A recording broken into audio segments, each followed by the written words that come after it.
Yeah, it was my first trip to Indonesia and my first trip overseas with Burcher and Whip, so caught the next ferry over to Deserts. We were confronted by a man who spoke pretty fluent English, and he was telling us that we shouldn't drive the track at night. People have been taken and like robbed and killed and all sorts of crazy shit. So it's bad.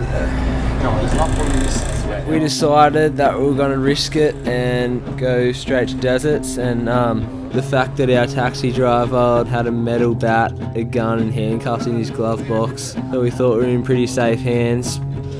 Started driving the track, dudes on motorbikes were coming up beside us, looking into the car. My heart was beating the fastest it's ever beaten in my life, I reckon. It was one of the scariest moments I've ever been in. Yeah, we eventually got to Deserts, and it was probably the coolest setup in the world. Yeah, it was an amazing experience, and I was so stoked to go overseas and meet new people and surf some of the best waves I've ever surfed in my life. So yeah, overall, amazing trip.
So we were just cruising in Byron, having fun, and then we decided to go down to tranquil south coast to meet up with Burcher and Kingy.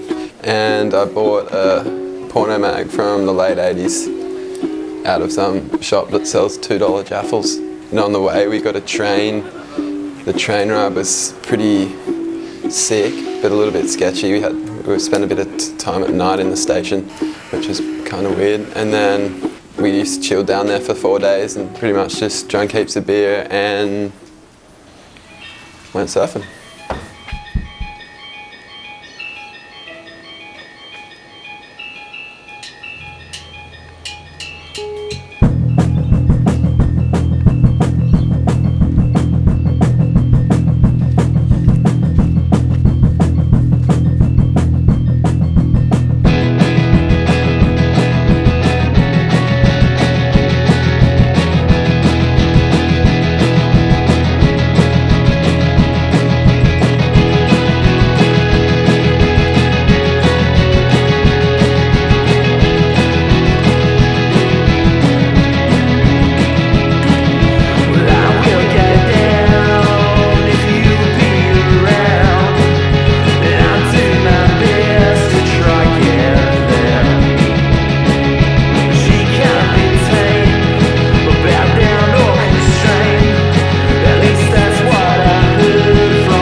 Shut up. How's your leggy? Good luck in the world, guys. Yeah, times. It was looking pretty good this time. We'd been there a few times earlier on the year and it'd been too big. And then one time we went down, the car broke down. We had to get a tow back and then we missed the swell. But that's just part of chasing these swells. We were all pretty nervous and psyched at the same time. It's kind of that wave that you go down there and you're just sort of hunting that one wave anyway. That's all you need is that one big barrel out there, and it makes it all worthwhile.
After the trip to that left, we were back on the road for another 4 straight days of driving.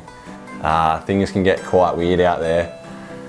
The most exciting thing in the day is probably rocking up at a servo. I mean, we're both itching to surf this right that we'd heard about that was breaking in the middle of nowhere. The whole drive was kind of anxious because you kind of had a rough idea of where you wanted to surf, but you weren't sure if you were actually going to find it. We took a few wrong turns, but after the 4-day drive, we got to this last bit of road that we'd heard about that the car might not make it through. So it felt good just to get out and stretch the legs, and we started sprinting towards what we hoped would be the wave around the corner. Turns out it was, and we found it, and we were so stoked to find it. It was the best feeling.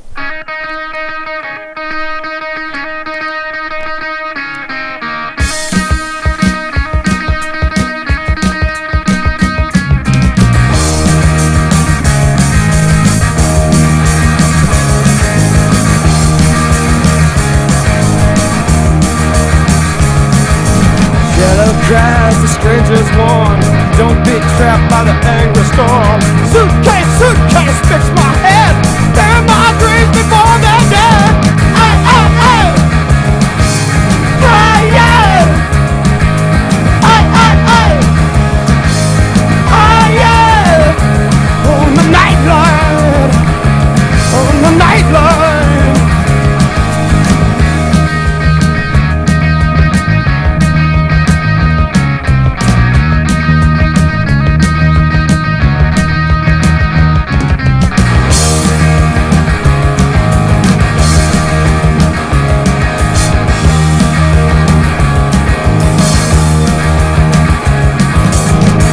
Pain can numb your life, make your day race before your time. Sit cold, only a few. Every turn after going through. Aye,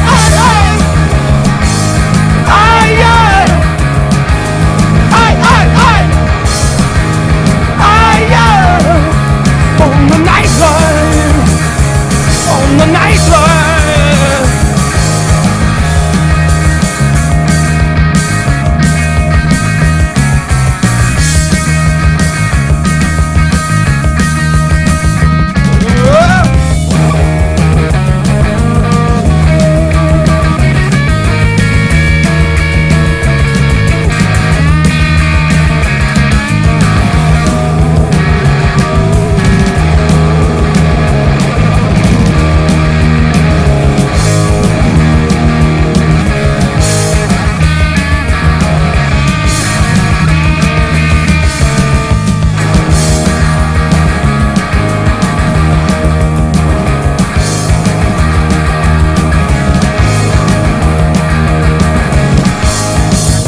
As the reap was scorn, staring to the poison sores.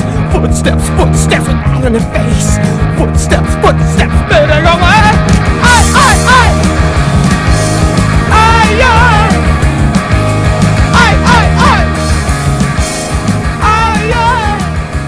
On the nightline.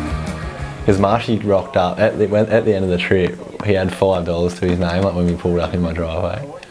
So I could say this was the kind of scraping the barrel trip. When we arrived home from this trip, Marshy had $5 or something. Oh, is that good? I don't know. Because otherwise, what else do I talk about really? Like, we just hung and got shit waves.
Yeah, we ended up bumping into a guy and having a quick convo, and he'd just been working on Wolf Creek 2, and he was pretty pumped on that. And Just finished filming Wolf Creek 2.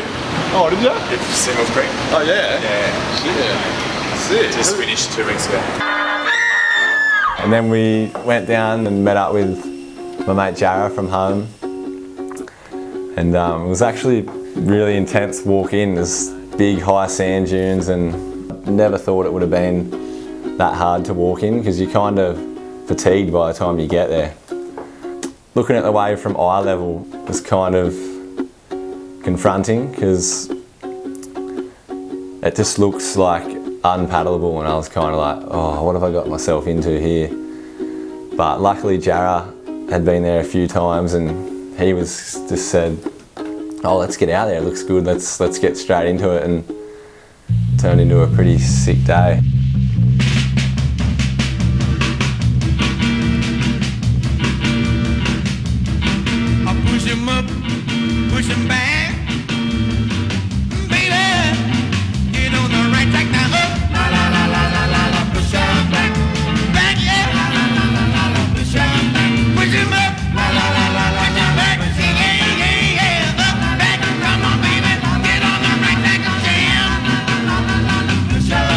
Yeah.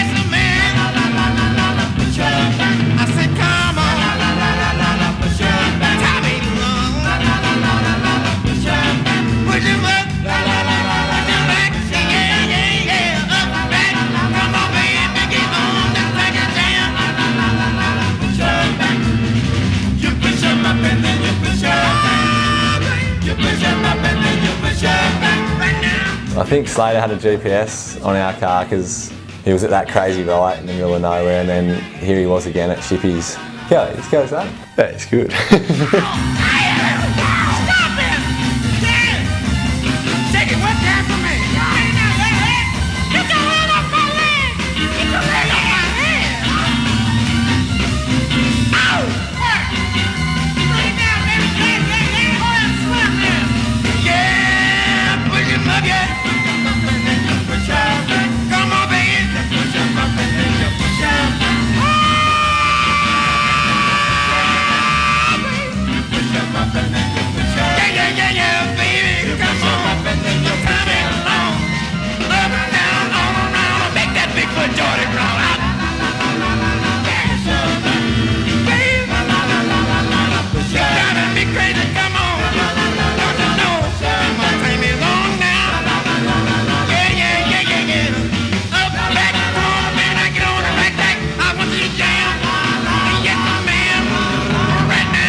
So at the end of the trip, we were heading back to the airport, pretty pumped on everything we'd seen and done. And yeah, we were kind of taking in all the Tassie scenery and how nice it was, and then all of a sudden the trees cleared and here we were at this rally track. Everyone was there just doing burnouts and drinking rum, and yeah, it was a sorry sight. We got out of the car and we were all just losing it. It was pouring down rain there for a while, and there was still a big crowd in watching everyone smoke it up. Yeah, we ended up getting out of there, but it was pretty funny to see. After a year of travelling around and surfing all these sick locations, nothing beats coming home and hanging out with your mates and surfing with all the familiar faces and just having a good time.